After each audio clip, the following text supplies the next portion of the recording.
wala pa gyud nahurot ang mga laagan sa Surigao City. Last week lang gani, among gipakita sa inyo ang Silop Cave na makita sa barangay Silop, Surigao City. O karon kauban gihapon nato ang Surigao City Tourism Office aron isuroy mo sa barangay Dayasan, Water Village na adunay tulo ka mga floating restaurants and cottages. Tara na, uban na sa atong laag sa Dayasan, Water Village. Watch this. Padayon ang atong adventure trip kauban gihapon ng Surigao City Tourism Office aron ipakita sa inyo ang ilang mga manindot na floating cottages and restaurants. Pero una pa ana, dili lang ang Sulu area ang adunay floating village. Makita sa barangay Dayasan, Surigao City ang usa ka komunidad sa ibabaw sa tubig, ang Little Venice sa Surigao City, ang Dayasan Water Village. Una na mo isuroy ug ipakita ang ilang gipasigarbong restaurants o cottages atong nakahinabi si Nong Julito Catarman, ang pinakabeteranong bangkero sa Dayasan Water Village. Giambit ni Nong Julito kung unsa kaadunahan ang fishing village. Ang amo diri mga kuanser good sa una pa na panahon, daghan diri namo ng mga isda, alimango, pasayan, lukon. Pero sa pagkakaron, dili na nato kapanhambog tungod sa kalaghanan na tao, nuhinay na ani mga pangita. Usa sa gilauman sa mga residente sa maong dapit ang turismo. Isip bangkero, dako ang kakitaon ni Nong Julito, labi na sa wala pa ang pandemya.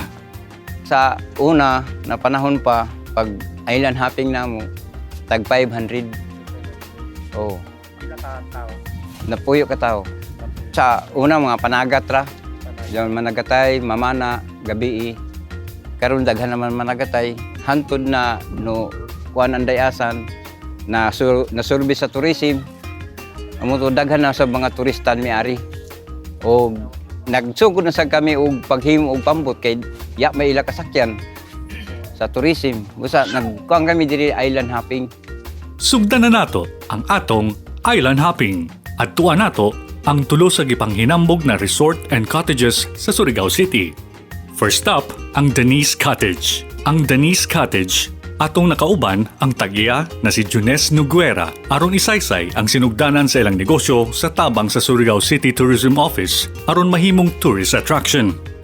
Okay, sa starting gajud ini mamya gajud ini matujo. Kay laong panan ako ba na para ra lamang ini sa amo kuan jaon bandingan antong kay ana mo bayay sa Surigao is gamay ra. Kung mag-party kami, mag-rent kami. So amo jud to na ako ba na nakapagkari ni ja nakita ni ja ini nagana ba ja ini na area. So amo adto an starting. So pagka human adto an mga tao lagi paunti-unti na nagkari sila pero as donations anay.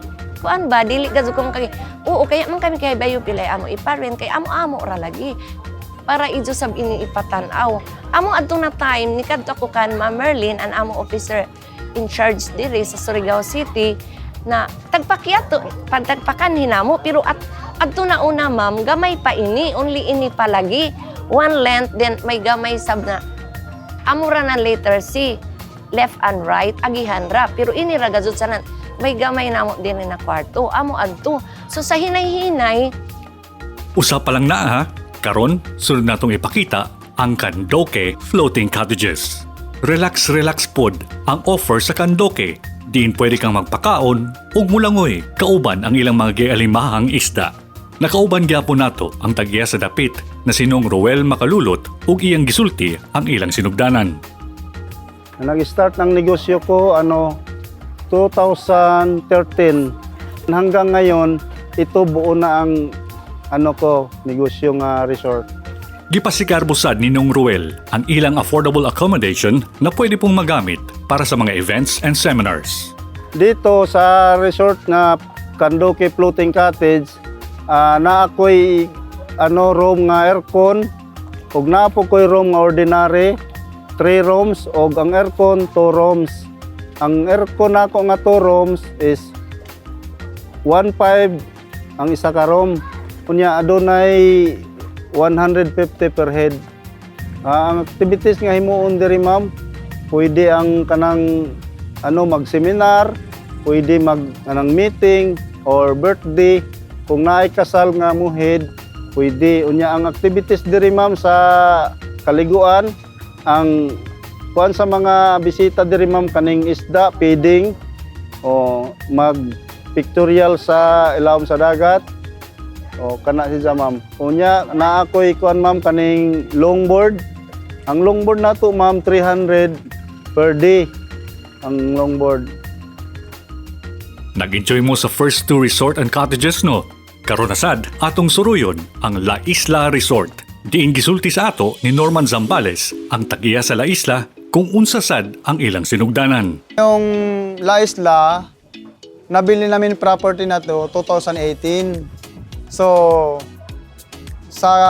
hindi ako mismong nakakita sa lugar na to na bilhin. So ang nag-convince talaga na bilhin to yung property is yung kapatid ko, yung bunso kong kapatid, si Marcadones. Siya talagang nag-convince sa akin na bilhin yung property na to kasi sa Palawan kasi yung bahay namin, tabing dagat din kami. So parang gusto niya, yung engaged pa rin kami sa dagat, yung gusto niya. So binili namin ito 2018. Pero na-stuck ito, hindi namin ito ginalaw, hindi to open to the public. Parang private lang siya.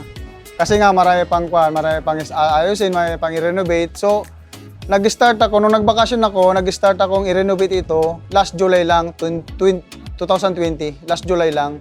So, sabi ko, apurahin kong kuhanin ito, i-renovate kasi nga, yung isip ko noon, para at least matapos, makabalik ako sa abroad. Wala kasing ibang magmamanage na magpaparenovate.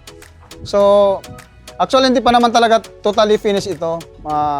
Kaya lang napag-usapan namin mag-asawa na i-open to the public na lang kasi para at least doon namin malalaman kung ano pang mga kulang dito.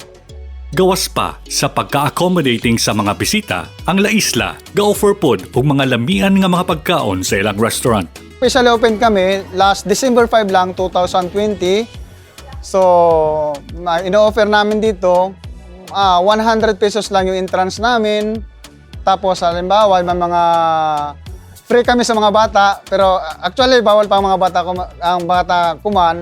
So dili ka radyo na pinapayagan ng mga bata na magkuhan dito, magpumunta. Pero in case na magbago man yung executive order na payagan ng mga bata kahit ilang piraso, libre sila. So, ino-offer namin dito, restaurant din kami. Nagkikater din kami ng mga seminars, mga convention.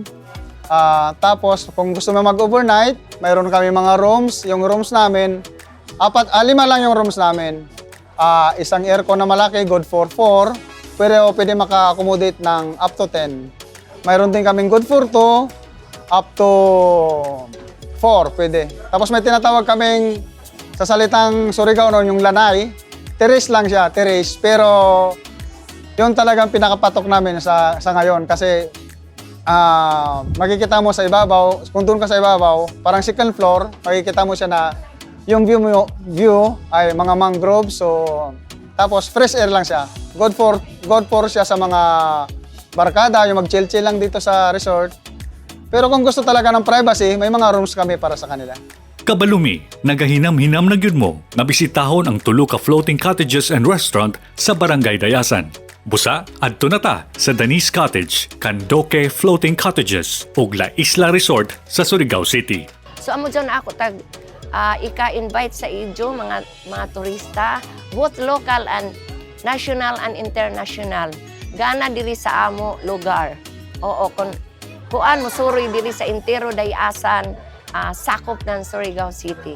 Nag-invite ako sa Tanan, Luzon, Visayas ug Mindanao. Nga diri sa Mindanao sa Surigao City, adunay Candoque Floating Cottage nga ilang maabtan nga pwede sila mo tawag sa akong number na 0930-6379-831. Pwede sila mo kontak sa Candoque Floating Cottage.